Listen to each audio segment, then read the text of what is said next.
All right. Good morning, everyone.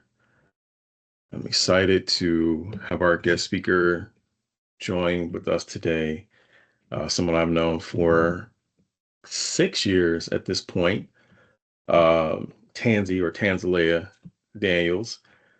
We met while we were going through the Nonprofit Executive Leadership Program, which is hosted by the Allstate Foundation and Kellogg School of Management at Northwestern. And that program brought together, I believe, 30 nonprofit professionals from all around the country. And we didn't know each other, just bunch of people in the same room. And then we found out that we had a tie. We both from Detroit. Me, y'all should know I love my city. And so we've connected and just built a tight relationship. Since then, we completed the program um, despite COVID kicking in right after our second session. Um, and, it's good to be in a room of other nonprofit professionals from around the country so we can hear what other people are going through, get to know each other personally. And we've built a very, very good cohort of people offline as well, considering the program finished 5 years ago. We met 6 years ago, but it finished 5 years ago. And so chatting with Tanzie on the regular basis, and I said, I think you need to come speak with my class.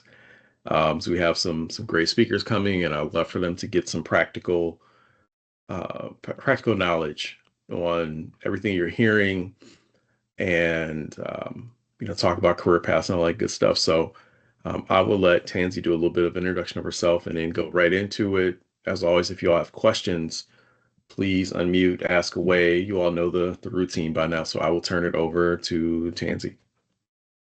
Thank you, Kevin. So yes, fate had our paths cross, and I will say that, Kevin has been a great resource of information, a great connector. When COVID hit, a lot of us nonprofit leaders, as well as many people in the world, we were navigating uncharted territory.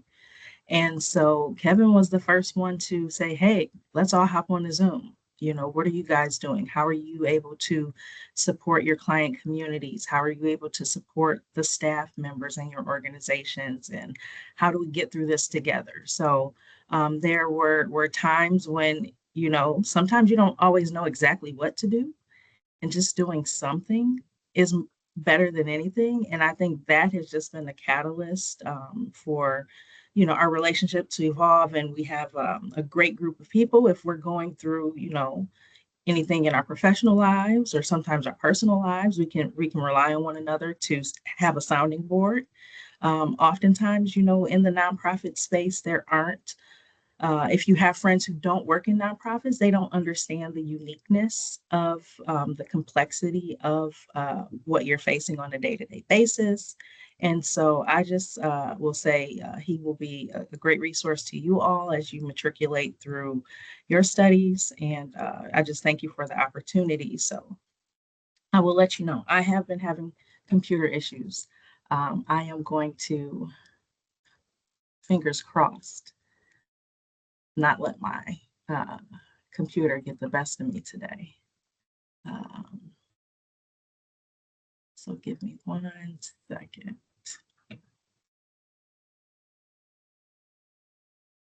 Yeah, see, it's already not being my friend. Let me know if you need this, if you want to send it to me, and I can play it Okay, for you. give me 1 second. Because it's not even, yeah, when IT walks past your computer and they say, hey, what's going on? That doesn't look right. I knew we were in for uh,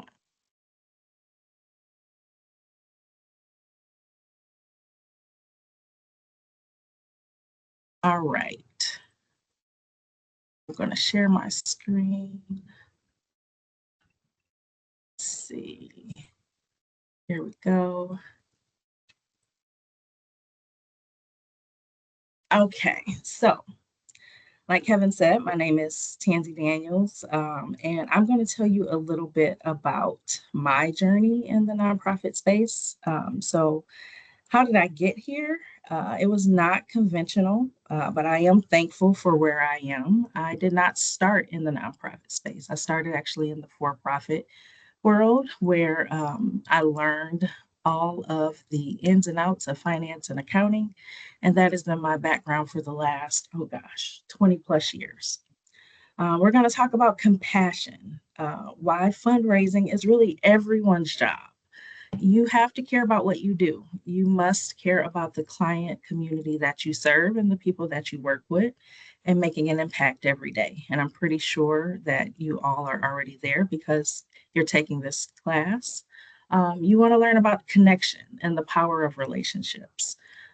I talked about how, Kevin and I, our paths cross. And look, now I have the opportunity to present to you all as you begin your journey in the nonprofit world.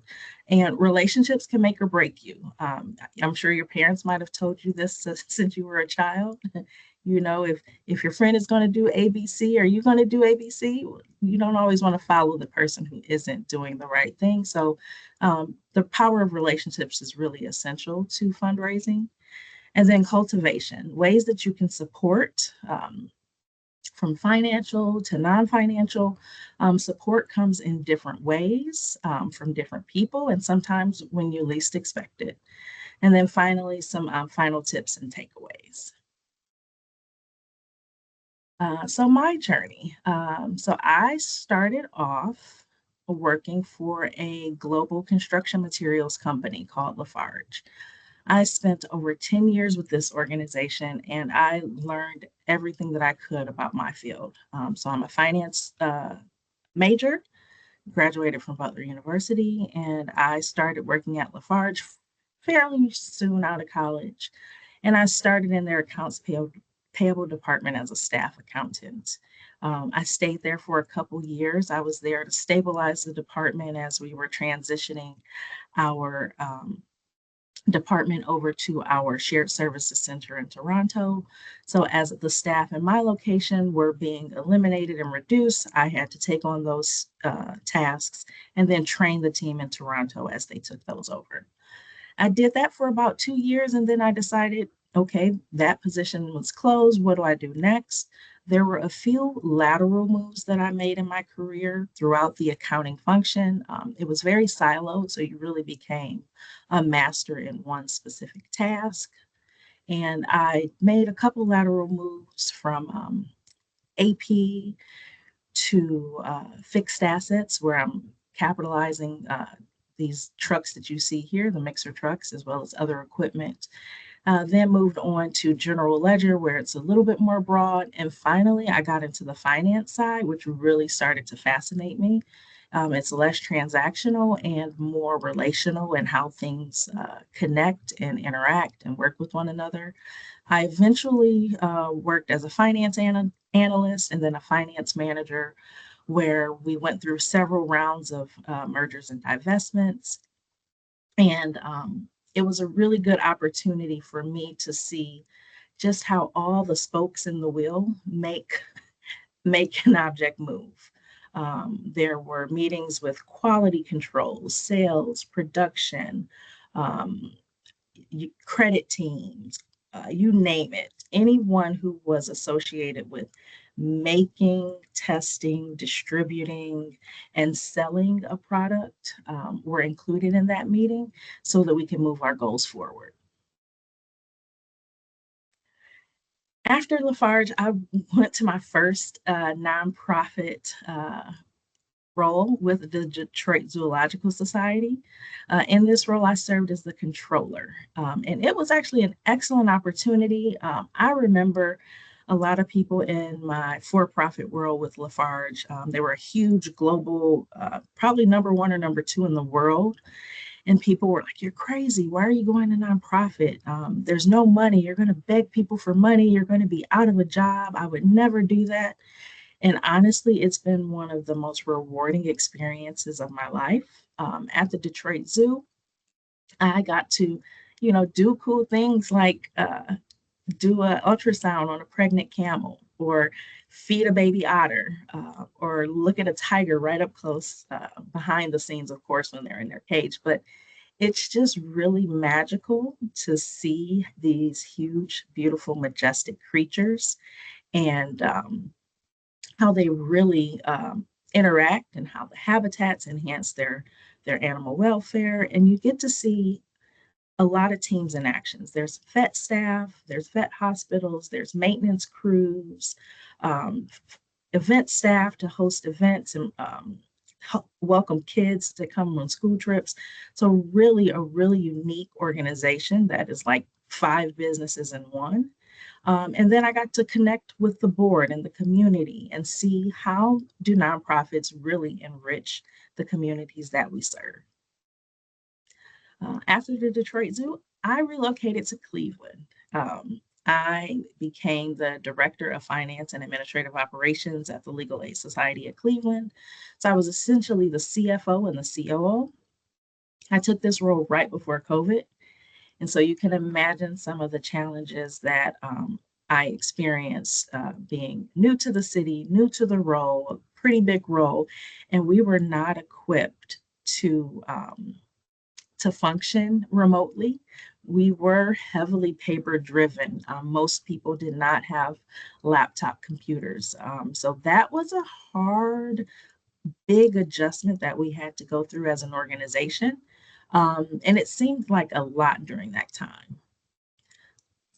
After legal aid, I went and was the CFO for Goodwill, the Goodwill here in the Cleveland and Canton area in Ohio. And I was there for 4 years and really good experience, heavy in logistics and retail operations and aftermarket sales and quality control, you name it, pricing and strategy and sales. And that was how we were able to fuel the mission to support educational programs, to employ people with different abilities and really make an impact in the community. I stayed there for 3 years, came back to legal aid about a year ago. And I would like to go more into legal aid. But before I do that, I would like to know from you all, what is your favorite nonprofit and why?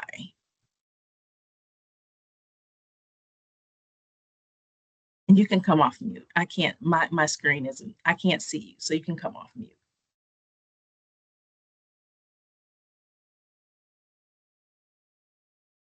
I can go ahead. I don't know if I have one specific favorite per se, um, but I'm a nonprofit management and public policy major, and so that kind of intersection really interests me. Mhm. And right now I'm working for a political action committee that does gun violence prevention work, and so that's like filed differently than a nonprofit, but they do have a nonprofit connected to them, which is One Aim Illinois. And so working with them has been really interesting and really awesome. And they do some really, really important and good work. So Great. Thank you. Yep, that intersection of nonprofit and policy is very important. I always look at it as nonprofits are there to kind of triage the situation and stabilize things, but in order to make a truly long-lasting impact, that policy change needs to happen so that you can prevent the challenges that cause the issue in the first place. So I commend you for doing the work that you're doing. Anybody else brave enough to go? If not, no worries. I also don't necessarily have like a favorite nonprofit. It's kind of hard to just like choose one, but the first one that came to mind is there's this organization called Center for Community Solutions. Mhm. It's back home in California, and it's kind of, I think it's based out of California, but yeah, it's like it helps to serve, I mean, just a lot of victims of like or survivors of domestic abuse and Mm. like violence. So yeah, it's a really cool organization, but that's the first one that came to mind. Thank you for sharing. We have a similar organization. our Center for Community Solutions, they handle a whole wide range of services in our community, and we sometimes rely on them and the data that they have to help with our strategic plan and to make sure that the areas that we're focusing on actually um, have bubbled up because it's a community need and something that we should focus on. So I think having an organization that fosters community solutions is pivotal to the nonprofit space overall. All right. So now I'm going to talk a little bit about the Legal Aid Society of Cleveland. I've been here. I love what we do. I'll show you a little bit of a video that we had. Every year we have an annual meeting, and at this annual meeting, we showcase, we highlight our work over the year. And last year we actually had Ruby Bridges. She is an American civil rights activist and was the first African American child to attend the formerly whites only William Frantz Elementary School in Louisiana. And this was during the New Orleans school desegregation crisis in November of 1960. She was only 6 years old at the time. And at our meeting, she talked about her experiences and her life lessons. And it was really interesting to put yourself in her shoes to think, wow, she was only six. How many of us can remember things from when we were 6 years old, or be able to now fully grasp the gravity of that moment and how it has shaped her life and how she uses that as an opportunity to go around the country and talk to people about her experiences and how things have changed and how some things have kind of remained the same over the years. So this video is going to highlight some of the services that Legal Aid provides, and it was shown during our last annual meeting video, or as last annual meeting.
Um, so that video, let me pause it.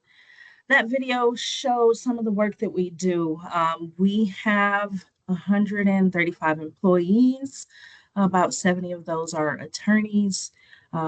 We have another set of paralegals, and they all work day to day, fighting for our clients' rights, and making sure that they are empowered, their voices heard, um, and it's important to show compassion during that time.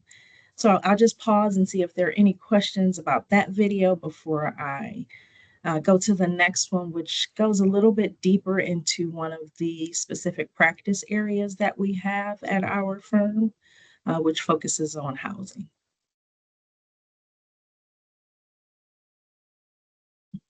Okay. So let's see. This video has not been working for me this morning. If it doesn't work, I have a alternative. I'll have to use my alternative. So let me go back.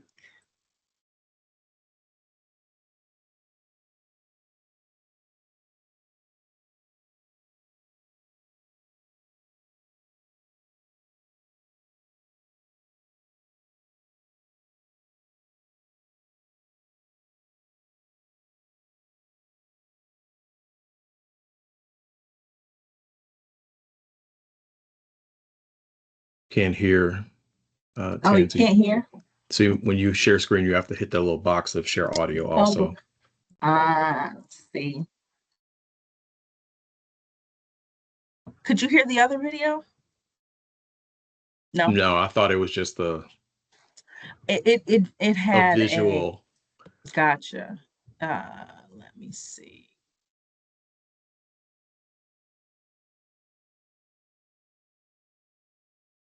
Oh, hold on. See, this is why, Kevin. Okay, there we go. I see you. I'll start over.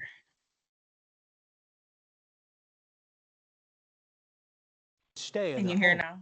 Is coming from a public-private Yeah. partnership more than a century in the making. Bryant McRae joins us from the newsroom to tell us about the legal help for struggling renters. Bryant. Well, yeah, good evening, Russ and Lena. Advocates touting the success this year and in years past to the Right to Counsel bill, a piece of legislation they say has a huge impact on on people facing poverty at the federal level. And thanks to the bill, they now have a second chance at a place to call. In this time where nationwide we're seeing more evictions everywhere, Cleveland actually has seen a decrease in the number of evictions, which is one reason why this program is so important. Melanie Shakirian, attorney with Legal Aid, praising the legal work being done in Cleveland and Cuyahoga County to help people out of evictions. This is important because we want to make sure that the bad actor landlords don't weaponize our housing court against families with low income. In 2024, Shakirian says, in partnership with United Way of Greater Cleveland, the law firm has helped more than 1,000 households facing cases of eviction. We're making sure that the bad actors are being held accountable. And honestly, that's really important too for the landlords who are just trying to make an honest living. Advocates now saying their mission is helping people before eviction cases can make it to the courts. We don't need to wait until people are in an eviction hearing to intervene. Jen Kahns, Director of Strategic Initiatives with United Way, says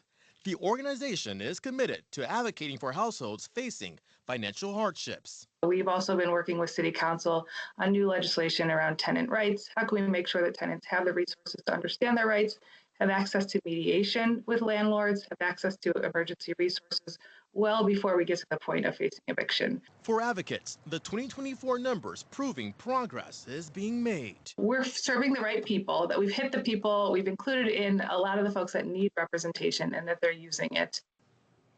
Now, if you need housing help, you can call 211 for further assistance. Lena? All right, all about awareness. Bryant McRae.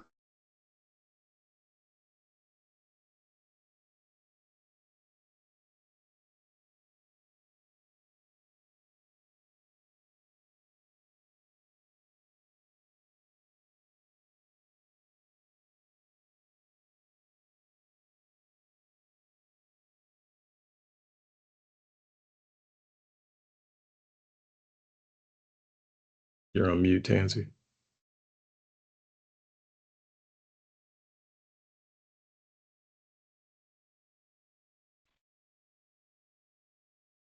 There we go. I was saying my computer does not like me today, so I apologize. All right. So you just saw a video of our Right to Counsel program, and what it truly highlights is the need for more programs like this. Many people are aware of the Sixth Amendment right to counsel in criminal prosecutions, or you hear the phrase, you have a right to an attorney. If you cannot afford one, one will be appointed to you. However, there is no universal right in civil cases. So in things like this, the video where I showed you in Housing Matters, you are not guaranteed an attorney. One will not be provided to you. So if your employer will not pay you for wages that you're owed, or your landlord is trying to legally evict you, maybe you want to leave a domestic violence situation, get a divorce, custody of your child, or get child support, oftentimes you must hire an attorney. And that can be very, very expensive. So our attorneys provide free legal representation to those people who qualify.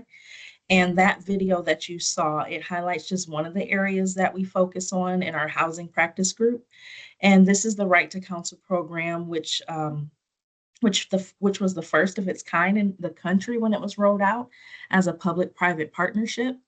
And it has been the blueprint for other programs throughout the country. So I'd love to know your thoughts on, you know, what you all think about the housing situation, and ensuring that people are shown compassion and treated with dignity as they face sometimes one of the most vulnerable situations in their lives.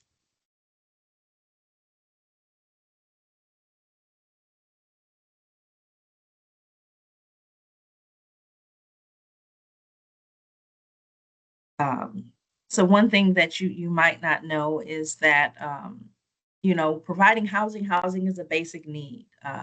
It provides safety and security. And many people don't realize that what we found in the data is it's not people who just didn't want to pay their rent. It wasn't, I don't want to pay this landlord for this reason or that reason or another. It honestly could have been one unexpected medical bill, one car repair, one financial misstep where maybe you bounced a check and it just sent you into this spiraling, uncontrollable spiral where now you're facing eviction.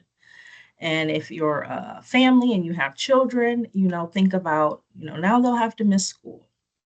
They may have to change schools. Oftentimes families are gathering money to stay in hotel rooms or maybe sleep on relatives' couches, sometimes in their cars, you name it. There are so many situations that are heartbreaking, and that make it really hard for people to focus on anything but survival. And so this program has allowed people to either prevent the eviction process or at least slow it down.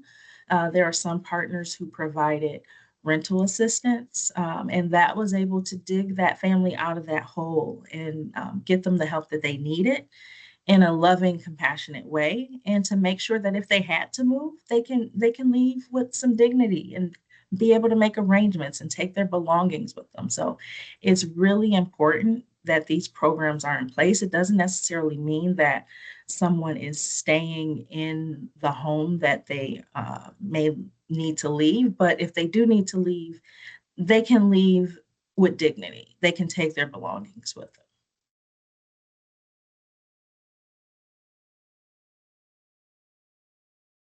Oh, it worked. Can you hear it?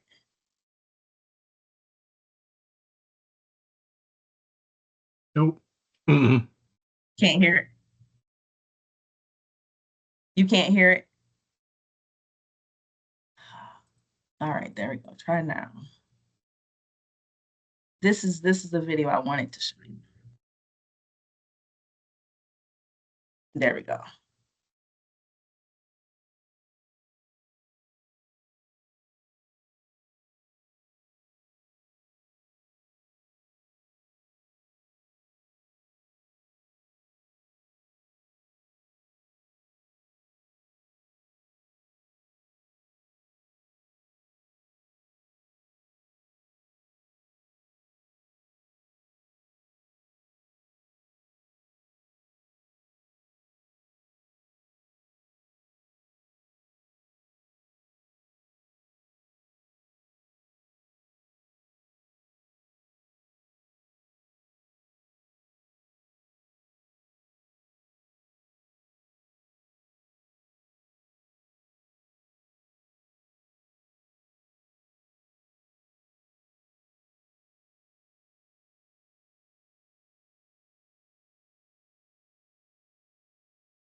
Is your video loading or you getting booted? You can't see it? Nope.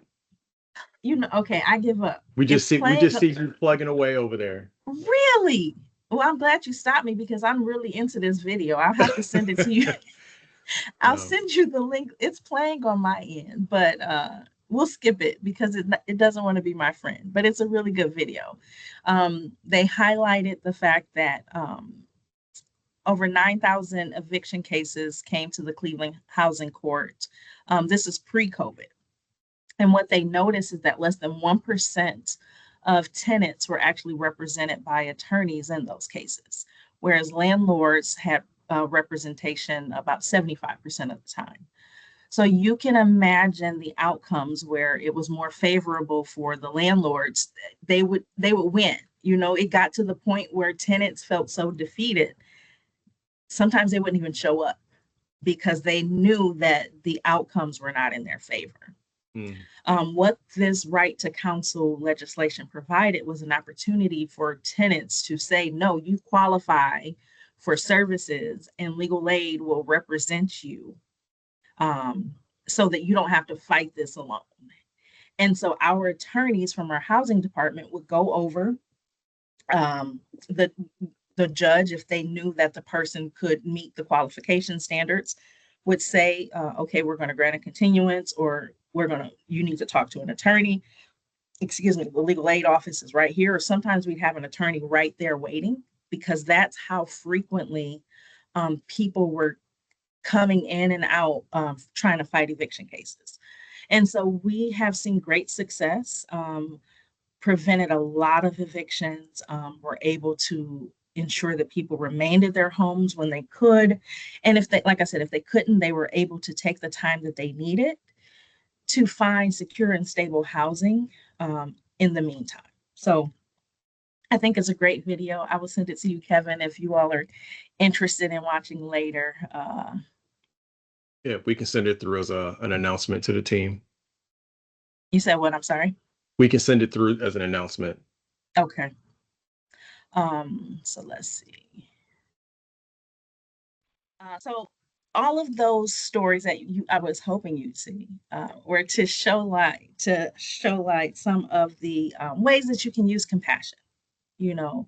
You being able to tell a story and connect it in a real way and see how decisions or actions or lack thereof are truly affecting people. It's powerful. And we all work in organizations that um, you know have different abilities and skills and teams that can connect those dots for us. And so I just have a quote here.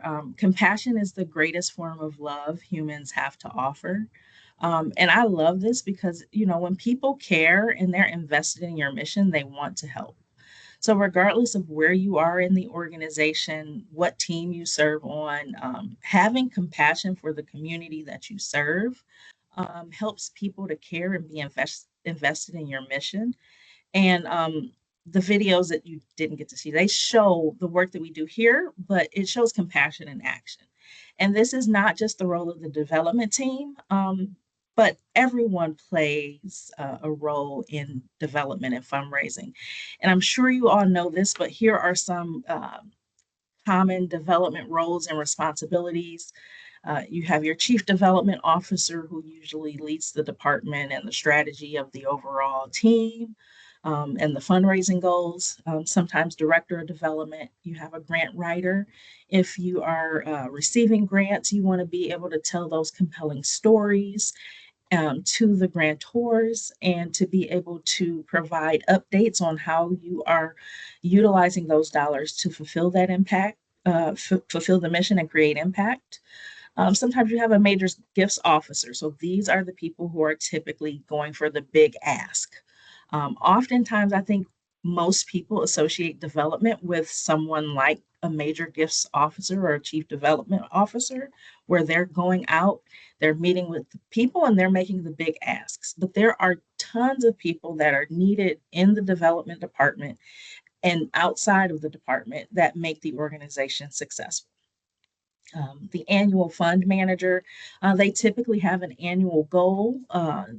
Those goals typically support your operations, but they are very engaged with those donors who are more consistent, maybe not on a big dollar level as the major gifts officer, but they're consistent. And consistency is important because those consistent donors are really connected to your mission. They really have compassion for what you do. And then there's the donor relations manager. You always want to make sure that your donors feel appreciated, that they feel valued, they feel heard, that their contributions are making an impact. In some ways that these roles can bring in dollars are through operating support. So that's your normal day-to-day operations, whether it's to fund programs or administrative duties and functions, so that you have a physical space to provide these services. That can all fall under operating support, as well as different capital campaigns. So maybe you want to build a new facility. Maybe you want to give naming rights. In the zoo world, we had new habitats. And oftentimes, with the new habitat or a new birth of an animal, donors will be really interested in having rights to have their name on a building, or to be able to name the new baby giraffe, or whatever the case may be. There's also endowment support. So some people want to support the long-term investment and growth and support of the organization. So what they're doing is they're giving dollars so that it goes into your endowment, is typically restricted for a specific purpose or time. And they're saying, I want this money to sit there and grow so that when you need it, you can use that for your things like operating support or capital campaigns or whatever it may be. Estate planning. So think of people who have money that is left over in their wills and their estates. If you aren't on their mind when they are able to make those decisions, then you could be missing out on an opportunity to be included in that estate. There's also corporate sponsorships, whether it's for events or other activities that the organization puts on throughout the year. These are typically some key roles and responsibility that fall under the development department, and these titles can vary depending on the organization, from chief to director to manager or associate. And depending on the organization, they may use the term development or advancement or philanthropy. But it's all essentially means the same thing. And some people can focus on specific types of giving. And you don't necessarily have to be the person in front making the big ask, because that is where it's very uncomfortable for me too personally. And you don't have to meet face to face with donors or ever ask for money. Some people are behind the scenes and they manage the databases that are super critical in strategy and executing those strategies to be able to ensure that If we have a goal, we have a target, we have a campaign, how are we rolling out this campaign? Who do we want to send this mailing or this email and make this ask? How much of an ask do we want to make? You don't want to be too low or too high, because then you're probably going to offend some people. So having that data on your constituents is very important in how you structure, lead, manage, and fundraise within your organization. And I know when I came to the nonprofit world as a controller, I was in the finance and accounting space, and I didn't think that I would have anything to do with development. But I realized I think it falls under other duties as assigned on your job description. So no matter where you are in the organization, maybe you didn't apply for a development role, but guess what? You are a member of that development team. If you keep that mindset um, and just think of being a member of the development team falls under other duties as assigned, like you're already one step ahead of everyone else in the organization. Um, we all are passionate about our organizations that we work for. We are connected to the mission in some way, either personally, professionally, someone we know or love, maybe has utilized the services or whatever the case may be. There's typically some type of connection. And so whether you're the programmatic staff, you know, you are providing direct services to your client community. And that is very important because without you, there is no mission. So maybe you are an attorney representing a client in a case. Maybe you're a paralegal helping to complete documentation and filings for a case. Maybe you're an administrative staff. So I'm on the administrative side. I work in finance. I've led the human resources and IT departments. And sometimes you think, well, how do you feel like you're on the development team? Honestly, everywhere I go, people are always going to ask, oh, where do you work or what do you do? That is your opportunity to have your 3-minute elevator speech ready about your organization, what you do, the impact that you have. And in that moment, you're not asking for anything, but what you're doing is you're educating and you're spreading the word about the mission of your organization. And that 2-3 minutes that you have honestly can make a huge difference in that person making a connection not only to you but to your organization and the mission that you provide. And I think about operations staff, whether it's, I think about goodwill, whether you were the truck driver logistically managing the process, or you were at the retail locations interacting with clients, or the facilities department, making sure that maintenance and repairs were completed. And you may think that has nothing to do with development, but let me tell you, if you have a hospital facility and someone is not maintaining that facility and you can't see patients for a day or a week or however long because there's a catastrophic component that needs to be repaired. Well, guess what? You were just impacted the organization overall because you weren't able to fulfill your part of the duty in ensuring that things are running smoothly and operating. If a donor at Goodwill has a negative experience with donating, their box of clothes that has been in their car for 2 months, if that's a bad experience, do you think that donor is going to come back? Do you think that they're going to want to give again or give, whether it's clothing or their time or their dollar donations? No, they now have a negative kind of feeling and connection to that organization. So just being able to spread the good news and the impact of your organization helps with the development team as well. So again, why is it my job? Success for your organization and for yourself should be a priority. If we aren't successful at fundraising, then there could be negative impacts, not only the communities that we serve, but the organization as a whole. it causes a little ripple effect.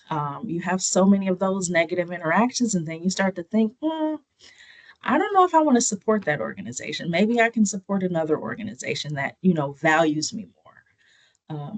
It allows you and others to develop your connection to the mission. I think about legal aid. I didn't know that I would work for a legal aid organization when I was little, but my mom was able to get legal aid services back in Detroit. When I told her I got this job, she's like, "Oh, I went to legal aid when you were little." I had no idea. And so now that has become a part of my story. And I think about the different trajectories in my life and how it has affected me. And who knows where I would be had it not been for my mom able to go and get the services that she needed from legal aid. So that's part of my story and my connection. And we're all building relationships, whether it's your yoga partner, whether it's your classmate, someone you worked on a project with, someone you did an executive development program with. You're going to be in the business of building relationships for the rest of your lives. And you're being able to effectively communicate and deliver that message about compassion and to your network is very important, because at a nonprofit, it is definitely all hands on deck. There is no, that is not my job. There are times when I was at Goodwill and we were short staffed, and guess what? I was hanging up clothes so that it can go on the floor. I was taking out the trash. I was doing whatever needed to be done in that moment, because everything is critical for the process to run smoothly. And that's important. At the end of the day, you have to realize that every action has a reaction, and being able to step outside of your comfort zone and ensure that you are making a positive connection is important. And it creates a lasting impact, um, and it creates stability and opportunities for more growth. And if you have more funding opportunities, you can have more training and development. You can reinvest in the organization. You can perhaps expand to a new location, and so much more. So you have to realize that there's a way that you're connected. Find that connection, hone that, and make sure that your network understands, so that they can connect to the mission and develop empathy and compassion and want to support. It's very easy at a holiday dinner to, bring up a story. Hey, I met this person. They talked about how they didn't have an opportunity to find a job and nobody would give them a chance. And we gave them a chance, and they're thriving, and they were able to get their own apartment, and now they're so happy.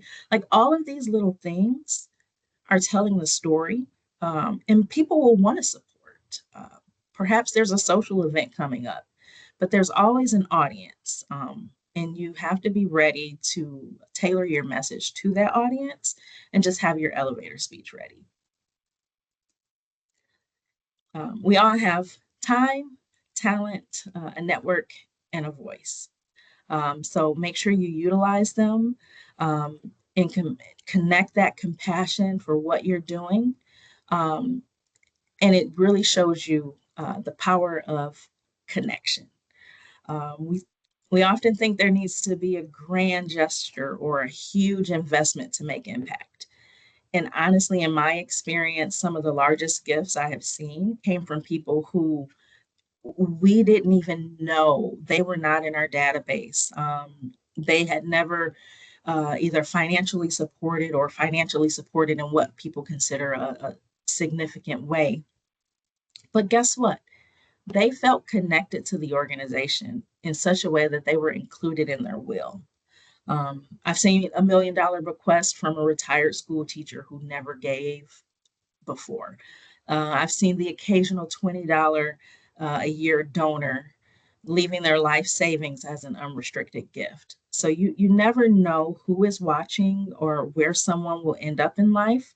The person who started at the bottom and worked their way up, that's me.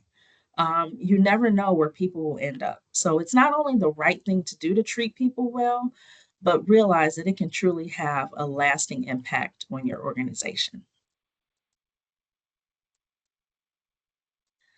So we all know there's ways to to bring in the big dollars, the big asks. But there's fundraising beyond dollars. So what are some ways that you think people can fundraise without asking for money specifically? Have you ever been approached to where you're like, oh, that's not a big ask. I can do that. That's no big deal.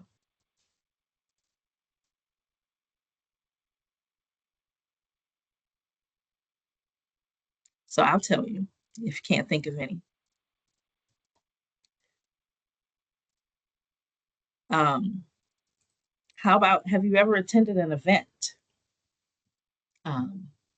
You think about, sometimes these events are small, little 1 hour sessions. Sometimes it's a big gala, but not all events are huge events. Sometimes it's just, hey, I'll be in your neighborhood. We're spreading the word about our organization. Stop by and grab a cup of coffee. Coffee's on me. That is something small that you can do with your network. Sometimes if you do have an event, maybe you can get a sponsorship from someone you know.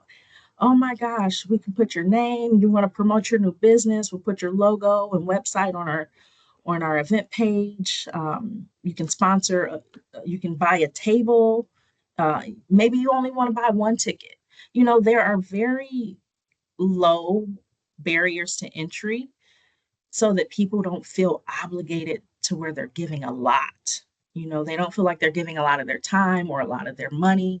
But that is how these little nuggets, these little interactions where you're sharing these videos, these stories about how your organization is impacting lives are really helpful. Think about raffle prizes. Okay, this is one of my all-time favorite. At the Detroit Zoo, we had an annual fundraiser where we would have raffle prizes, and local businesses would donate things. We create baskets from them. Think of those unused gift cards, those Christmas gifts that are tucked away in the corner that you're never going to wear that sweater, things like that. You bundle them together with a lot of different things, and it becomes a really nice gift that people would want to put money in a raffle for. We have the silent auction where, okay, we're not going to bug you. You can go and you can look, you can write your name down. You can do it on an app. There's different ways that you can do it, but hey, there's a silent auction. You don't even have to attend, some cases, the actual event to participate in a silent auction. So maybe you have an event, but hey, I've got plans this week. I can't go. I'll be out of town. Oh, no worries. Here's a silent auction link. It opens and closes at this day and time. Feel free to support us if you can. Just another way. Or the live auction. Maybe they did attend the event. The live auctions, if you've never attended a live auction, if you have a really good auctioneer, it's a good experience. It's like what you see on TV. So it's really entertaining. But there are some phenomenal experiences. There's trips, there's behind the scenes private tours, that you name it. There's really unique opportunities that people can get excited about. And guess what? They go on this trip and then they're saying, oh my God, I won this trip at Legal Aid's live auction and it was amazing. Oh, Legal Aid had a live auction. Oh yeah, you should come to the event next time. The auction is great. Just that one thing, now you've created more opportunities for your organization to be shared. Also, volunteer. I mean, there's food banks, there's animal shelters, there's homeless shelters. There's so many different organizations that could use volunteers, and it doesn't necessarily have to be directly working with the public. Sometimes there's administrative tasks that need to be done that you just don't have the resources to do it, because in the nonprofit space, people want to give, but a lot of times those gifts are restricted to mission focused activities. But guess what? Bills still need to be paid. Lights still need to come on when you enter the building. Heat need, like, those are operational related expenses or general operating that sometimes aren't funded by dollars. So you'll find that the administrative staff is usually really slim and trim at a lot of organizations. So volunteer. They may have you, you know, walking dogs, or they may have you stuffing envelopes, but either way, it helps them in some way. You can donate services. Maybe you're good at creating flyers or whatever it may be. But you can donate your services. You can serve on a board. Donate your time and your expertise. We used to do lunch and learns where we would have board members and their guests or other community partners. They would come have lunch on us. Sit down, have lunch. We'll have a video, a presentation, some documentation, and you just learn about what we do for an hour. And you're like, wow, I never knew that's how you impacted lives. Wow, I didn't know that. So it's a low barrier. They aren't being asked for anything except for an hour of their time, and they're given lunch. Lastly, resource and community fairs.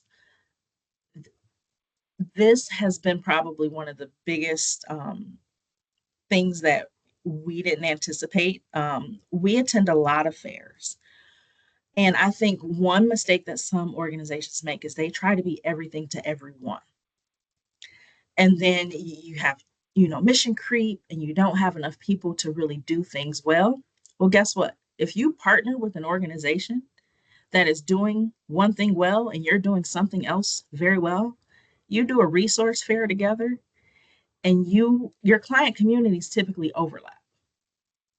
So now the person that needs housing representation in court is connected with an organization that provides rent assistance.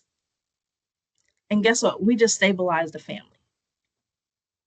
And so you think about attending a resource fair is, again, another low barrier to entry. Sometimes easy to do. Oftentimes they're on the weekend. They're fun. There's a lot of information. So make sure you invite people to those. Also, I'm sure Kevin will like this. Social media. Like, share, follow, promote those posts, increase engagement. It's so important because you don't understand the reach and how it can be magnified and touch people that you would have never ever crossed paths with. But it's all because someone in your network is sharing something and is growing to a broader, larger audience. So it's very easy to follow an organization on social media. It's very easy to like a post, to share a post. So that is very easy. Now, how do I help as the CFO? Okay, the boring stuff. Financial tracking and reporting, internal controls, audit risk compliance, strategic guidance. But I make it easier for people to give. I want to give a check, or I want to give cash, or I want to do a credit card payment, or I want to donate some stock, or guess what? I want money to go to your endowment.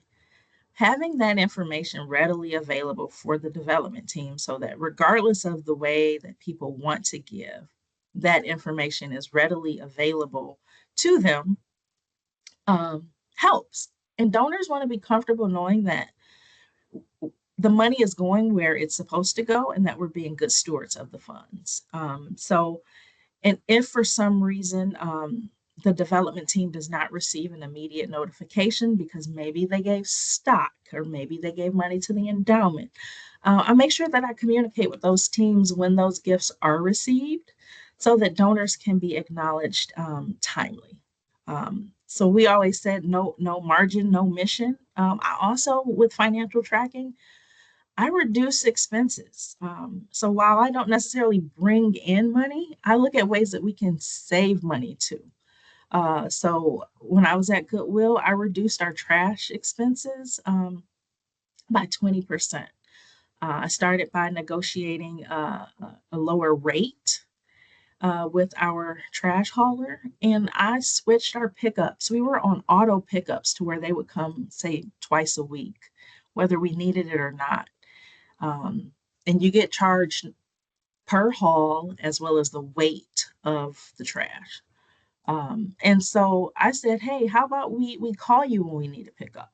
And we switched to on demand. And that required, a little bit of tweaking. We had to make sure that the gauges that tell us how much trash is in the machine, in the compactor, were repaired and working. And we had to make sure the managers were trained on how to identify the appropriate range at when to make a request. And then from there, I set up a trash email. It was like a listserv with our operations, our finance, as well as our trash hauler, so that when they needed a trash pickup, they would call or they would send an email and they would dispatch the trash company out within 24 to 48 hours to pick up that trash. So we had fewer pickups. There were more trash in there, and we were able to reduce the bills by 20%. Well, guess what? That 20% gets reinvested right back into the organization. So there's ways that everyone in the organization can think of how can we save. Also, I let them know, here are some of our vendor lists. These are some of the vendors that we spend the most with. We've been with them the longest period of time. These vendors really value our work. Maybe they'll want to be a sponsor of ours at our upcoming event. I would also send personal invites and make introductions to the vendors that I deal more closely with, our commercial bankers, our insurance brokers, our investment advisors, our auditors, and any attorney that I run into. Attorneys, maybe they can volunteer at one of our clinics. Maybe their firm will want to provide some financial support. Maybe they want to provide financial support. But just having that personal connection really helped in the long run. How can other departments help? The board and leadership sets the tone and the culture. They have the pulse on the greatest client needs, and can connect with other leaders in the area and beyond. And then sometimes there's volunteers and docents. These are often your most vocal and most passionate about your mission. They usually know the organization history better than most people who are there because they've been around a significant amount of time. And then, their word of mouth carries weight. So they're going to be vocal. They're going to tell more about your mission. Of course, the program staff, they provide the client stories for grants and other promotional materials. And they educate the staff, the funders and the donors in different capacities by attending meetings, these resource fairs, and other events. And in marketing and communication, they take all of this information, they craft messaging, they create collateral, they focus on the branding. So everything from internal and external communications, as well as swag and promotional items that is used at fundraising events and for donor appreciation. They help craft everything and put a nice little bow on it. So everyone plays a part. So when you're connected to people, don't assume that they know what's going on with your organization. Just because it's posted on your website, don't be afraid to share it. They may not have seen it. Do a personal invite, do a text message. It's easy. And next thing you know, you're cultivating a relationship. You're cultivating this connection, this compassionate connection to your organization. And once people know your story, they have compassion and can make that connection. And next thing you know, you're promoting, you're fostering, you're preparing, you're growing and improving all these relationships. And they're connected to your organization. So when you think of the nonprofit space, you'll find common interests. Usually people will have worked in your network or will want to support you in some way. And there's different ways that you can support. Think about everything is mission focused. Tie it back to, okay, whether it's I'm saving money so that now we can add an additional program, or I'm connecting with this donor because they're interested in our mission and they want to give back. But there's a way to stay focused on the mission and tie everything back to it. Stay engaged by sharing posts. Thank donors. Invite your family and friends to events. Most of them don't know exactly what you do or exactly what your organization does. Know what your why. What's your why? Why are you here? Why are you connected to this? Make it personal, and practice it by using storytelling. And this way, you'll be able to establish and nourish relationships, and you'll begin to see the lasting impact. So what's the impact? You get some increased financial support, awareness, long-term success for programs and the organization as a whole. You improve outcomes for your communities and make them more stable. So finally, you know, everyone in the organization is really a member of the team in some way. Um, know your why and know who you serve, because that compassion piece helps to make people make the connection. And whether you're working together internally with other departments like the development department or externally with other community partners and supporters, together you'll be able to cultivate and create lasting impact for your organization. So as we look ahead, we remain grounded in compassion for those we serve, strengthened by the connections we build across our community, and committed to ongoing cultivation of resources, partnerships, and opportunities. Together, these values guide our work and fuel our belief that meaningful change is not only possible, it's already underway. So thank you for your time. I will stop here and see if there are any questions. We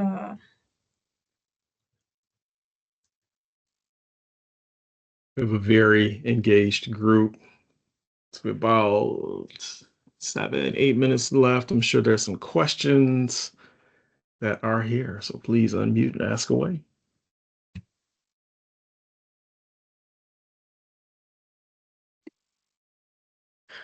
Okay, so I know you kind of started off in like the for-profit space and then moved into nonprofit.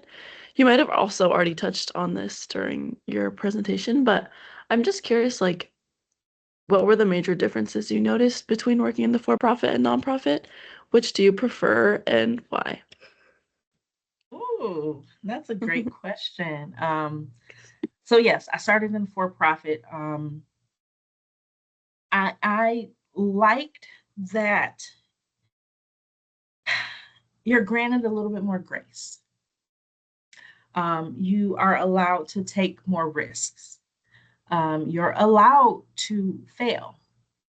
You're allowed to try new things and see if a new product will work, see if a new design will work, see if a new structure will work. I think oftentimes in life we have these ideas, we put them in place. It may not work exactly the way we intended it to. And so we can go back to the drawing board, and you usually don't have to completely scrap it, but maybe you need to tweak a few things. I think in the for-profit space, you're given that grace to fail. I don't think it's as accepted in the nonprofit space. And I say that because you don't want to waste money. You don't want to waste time. You're already limited and strapped for everything. And so taking a risk is often more challenging because you don't want to fail. And so there's this pressure to not fail and to not take a risk and to not make a change, which if you don't find that right balance, then you can't effectively continue to grow and evolve. And I'm sorry, what was the other part? Did I answer it all? I think I missed a part of your question. Yeah, no, that was great. I was also just curious, like, which you prefer and why. So now that I've been in a nonprofit space, I don't think I can go back. Um, I people, I have a big heart. As Kevin has said, there are really strong, really successful, really well-run nonprofit organizations that I feel do the right thing with any extra dollars. they're putting it back into the organization. They're putting it back into their staff. They're putting it back to expand their impact or ensure long-term sustainability for the organization as a whole. And for that very reason, I feel good knowing that the work I do helps to contribute to making people's lives better. And so, regardless of where you work, there are going to be some good days and some bad days, but those bad days feel a little less heavy when you know that your problems are nothing compared to the people that you're helping. And so for me, I love the work that we do. I love the connections. I think there's opportunity. I love that I had that experience in both for-profit and not-for-profit.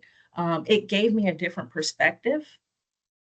So I would say if you can't find exactly what you want right away, it's okay to go to for-profit and come back because you'll learn a different type of skill set. It'll definitely prepare you for change a little bit better. I will say that. And it'll prepare you for being able to pivot.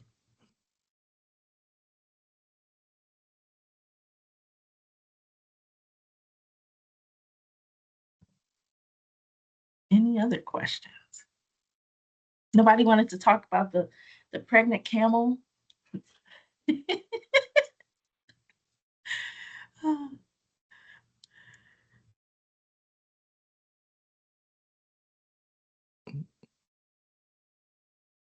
Well, I think that you all are going to be excellent leaders. I think that the nonprofit world needs kind, caring, compassionate, competent people who really want to see change, really want to create a lasting impact, and but also remember to take care of yourselves. Find that balance, something that you enjoy personally that fills your cup, that makes you excited. If you need a break, take your breather, because, depending on what type of nonprofit space you're in, there can be some heavy topics and situations that you can encounter. And it's not going to be all rainbows and sunshine. But I do think I believe it's worth it. I believe it's needed now more than ever. And yeah, it makes it easier for me to get up every morning knowing that I work in this space. So I don't think I could go back into the for-profit space. I would love to be able to work with more nonprofits and, make them run the way that they want to run. All right. Thank you, Tanzie. Glad you're able to join us today and share. Another theme that has come from these conversations is just that there's no one linear path to get to any of these roles, and I think that that's good career advice for my class in general, but more specifically in terms of the nonprofit space. You never know where it will lead, but as long as you can articulate the value that you bring based on your experiences, that gets you a bit of an edge over other folks. So, since day one, I've been a big advocate for you all to consider paths and careers in the nonprofit space because there is money in the nonprofit space. Everyone that I've had you speak to has told you that. And hopefully you can see it in, what they talked about, and you all know how to research what companies make what and all of that good stuff. Um, so yeah, so I will end the class and let you all get on with your day. I have no idea what it's like outside today. I don't know if it's snowing, rain. I have no clue. I haven't even opened my blinds today. Um, but I will let you all get back and push on with your day, and then we will touch base on Thursday. So make sure you read your discussion questions. You should see some grades on some assignments popping up, and we'll keep it moving. Again, thanks again, Tanzie. If folks want to connect with you, where or how could they do that? Oh, yes. So I can give you my email, my personal email. That's probably the easiest way to get in touch with me. Tanzelia@gmail.com. Let me see. Can I put it Are in the you on chat? LinkedIn or a I LinkedIn am on person? LinkedIn. I'm on there, but I'm not on there. You can definitely connect with me on there too.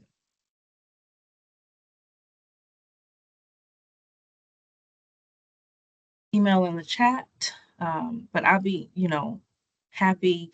Most of the nonprofits that I've worked for have a nationwide and sometimes international network. So if there is an opportunity that you all may be interested in, I'm happy to help now or in the future, because we are connected through either an association or something similar work. All right, all right.